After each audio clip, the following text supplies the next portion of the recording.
I have this vegan coworker, we'll call her Vegan, who is very active on FB and in the office about being vegan and how cruel farming is and everything.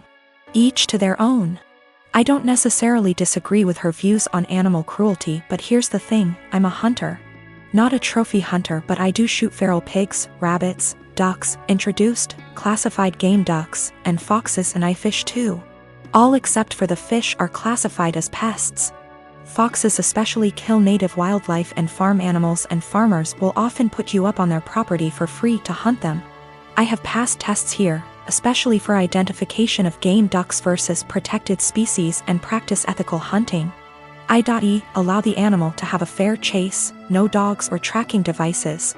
Practicing marksmanship and dispatching prey swiftly and humanely and not wasting the meat. None of that is obviously good enough for Vegan. When she first came onto the team and told everyone she was vegan, I kept my mouth shut about my hunting. I also think she's really intolerant because she preaches to people about how going vegan will help with their various ailments, and always turns up her nose at people heating up meat in microwave. As a result, we've kind of consciously started excluding her when we get up for lunch.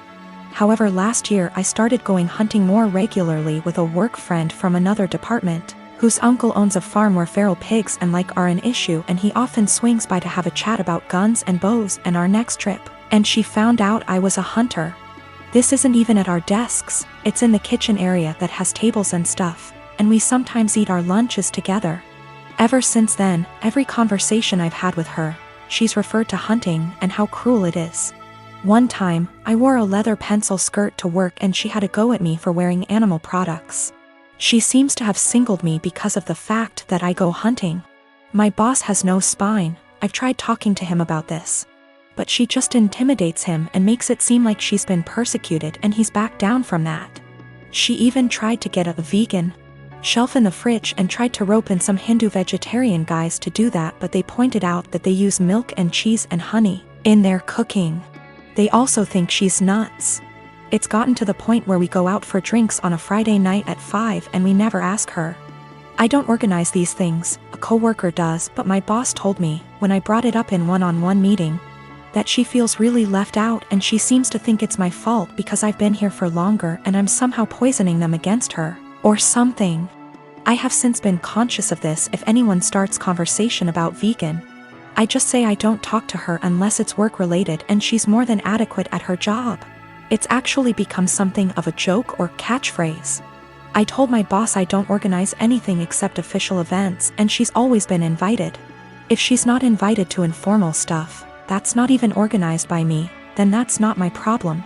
The coworker that doesn't invite her, she managed to piss him off because he's eaten guinea pig, he's from Peru. And she asked him if he'd eaten any of his other pets. For the record, he never ate a guinea pig that was a pet. It's something they eat in Peru. Whenever she brings up hunting or anything, I just point blank ask her there was anything work-related that she wanted to talk about, and if there wasn't, I would start talking to someone else or just walk off. I have asked her multiple times to keep conversations work-related. I never start a conversation with her at all.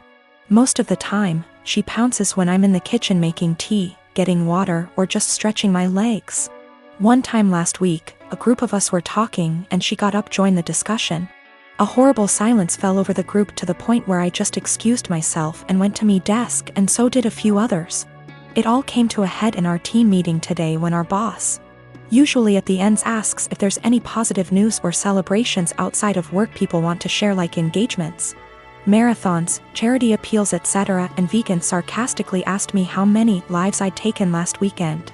I got annoyed and said her constant badgering me about my hobbies and choice to eat meat was discriminatory and bothersome, and that unless it was work-related, she was not to engage me in conversation otherwise, and told our scribe to put that in the meeting minutes. She seemed a bit shocked by that, and my boss looked uncomfortable but said fair enough. I thought that was the end of that, but the right before our boss went to close the meeting, 2 other coworkers also put their hands up and asked Vegan to only engage them in work-related discussions, and that they were also uncomfortable being given non-medical health advice pertaining to their choice to consume meat and their diets. Again, boss looked uncomfortable but asked Vegan to respect their wishes and closed the meeting. Vegan didn't look anyone in the eye after that but headed straight to the bathroom. My boss was trying to get one of the coworkers to see if she was okay. And I think one of them eventually checked up on her, but she was in a cubicle and asked to be left alone. She eventually came out and asked my boss to leave early, which she did. I feel awful now. She embarrassed me in front of my team with the lives taken comment, so I pushed back, but I am caught between not wanting her to miserable and not wanting anything to do with her at all. A few of my coworkers and I ended up in a proactive conference call after this with HR, who basically said that always been subjected to unwanted advice and jabs about eating meat was not okay. But some mediation was in order to cut the tension in the workplace. The HR rep then called my boss, who explained what happened in the team meeting and complaints that we'd made one-on-one etc. But then he went into a meeting room and didn't hear the rest of discussion. I don't know what to do, assuming she comes into work tomorrow, or if I should even talk to her at all. I am 15 years old, just celebrated my birthday. My family doesn't have a lot of money, so I didn't expect much. Mom cooked my favorite dinner, and we all had ice cream for dessert. I also got a birthday card with $25. It was a nice day. My boyfriend, 15 years, was invited to the birthday dinner but couldn't make it because he had to work. He felt really bad but promised to make up for it the next day. Even though he works, all of his paycheck goes to his parents to help support his big, 5 siblings, family. He has always been great about finding fun, interesting, creative things for us to do that are free, cheap. It inspired me to up my game and help find fun, cheap activities for us, but I'll admit that he's still so much better at it. So, while I absolutely was not expecting a gift, I was definitely looking forward to whatever he imagined up for our day. There's a bakery I love, but it's over an hour away from where we live. The desserts are delicious, but expensive.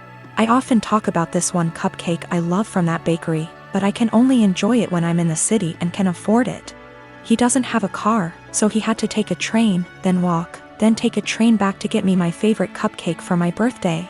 He also planned a historic walk of our town, with a bunch of obscure history he'd researched that I didn't know about. It was awesome. I asked to go home to put the cupcake in the fridge while we walked so it would be nice and fresh for me later. We went on a nice long historic walk and it was a great day. Not gonna lie. When I got home my mouth was already salivating thinking about that cupcake. When I opened the fridge, it was gone. I found the empty container in the trash. I went to the living room and asked my parents who ate my cupcake, and Dad dismissively said he did. He thought it was an extra. I threw a shit fit.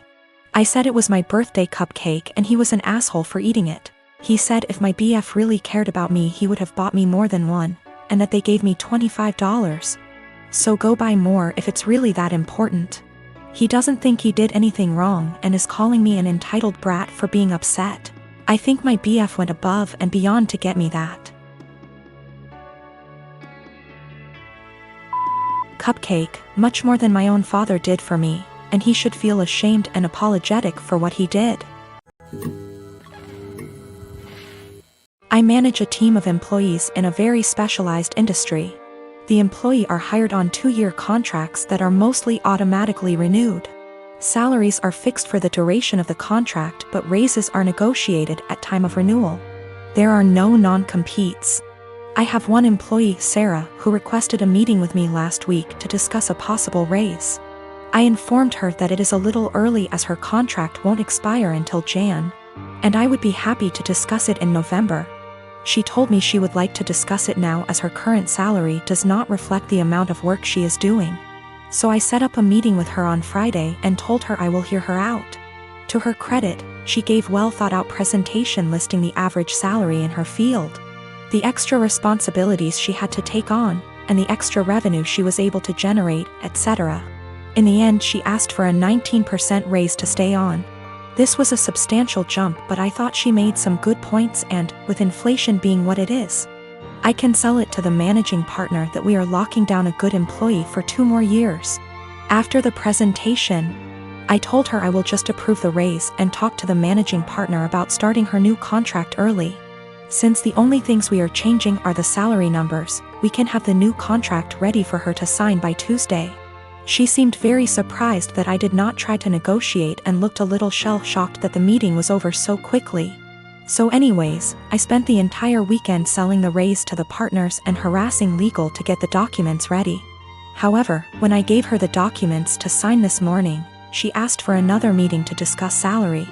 She informed me that after doing more research over the weekend, her pay is still not reflective of all the work she is doing.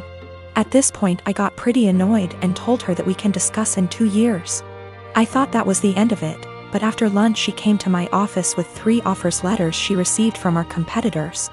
One in our city with a salary that is 2 to 3% higher, and 2 from other states that are 8 to 9% higher. She asks for the new salary to at least match the competitor in our city to stay. At this point I got very frustrated and told her that she is now free to work for our competitor, because her contract with us will not be renewed.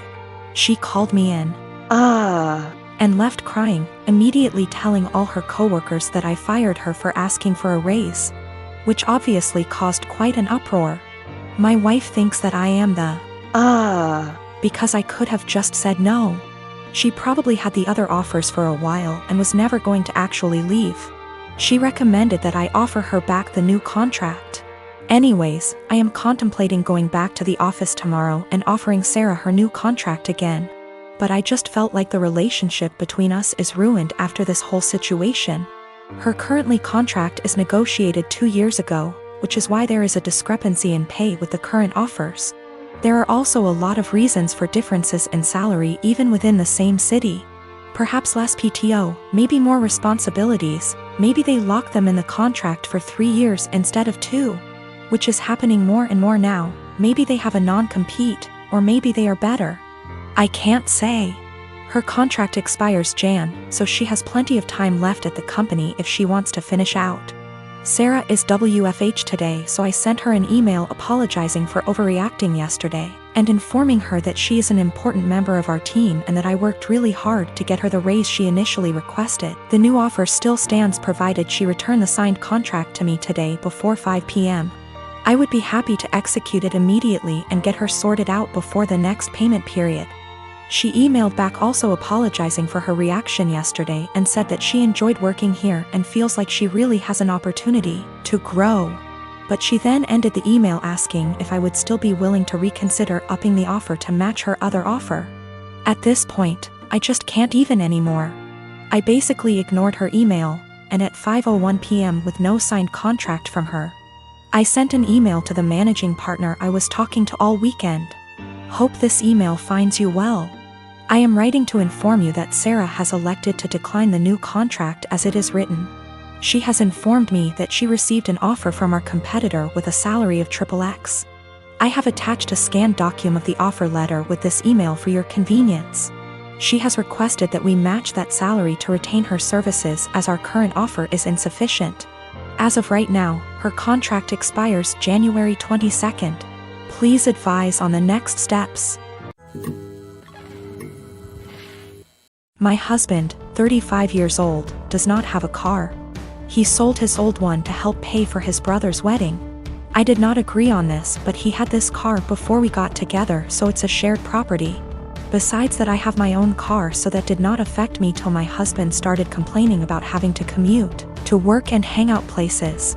He tried to get me to let him drive my car several times, but I stood firm and put a boundary, making him understand that my car will never be driven by him. One of the reasons why is because of how bad his driving is. His brother lives out of town. My husband asked if he could drive my car to the wedding, but I refused, but not because I'm not invited. Another story for another day, because like I said, my car is off limits. He threw a fit calling me unreasonable to let him take public transportation because he can barely stand it for 10 minutes, let alone hours. I said it wasn't my problem, which irritated him but made him stop arguing about it. The day that he was supposed to travel out of town, I woke at 10 a.m. and couldn't find my car key. I went outside and couldn't find my car either. I was beyond pissed. I called him and like I expected, he took it and was on his way to the other town. I lost it and told him I gave him no permission to take it for a whole 5 days and said that if he won't turn around with it and come home, then I'd call the cops and report it missing. His response was, "You wouldn't dare do it 'cause you know what would happen." I hung up on him, then immediately called the police and told them about my situation. I did not tell them my husband took it because they'd think it's a family dispute and decide to not get involved. I just reported it missing. 2 hours later I got a call from my husband saying he was back in town and was being held at our local police station. I went to the station and talked to the cops. My husband made a scene there, swearing over and over that I gave him permission to take it and said I was acting out of jealousy and spite because he was going to attend a wedding that I was not invited to. I took my car and went home, but he had to stay a little longer. He came home in the evening and went on a rage fit about how I created an awful situation and almost caused him to miss his brother's wedding. He called me vindictive, bitter, and a lunatic to call the police on him and try to accuse him of stealing my car. He had to leave the same day to be able to be there with his family and decided to extend his stay, and he still hasn't gotten back yet. Right now his mom and brother are blasting me for what happened and calling me spiteful.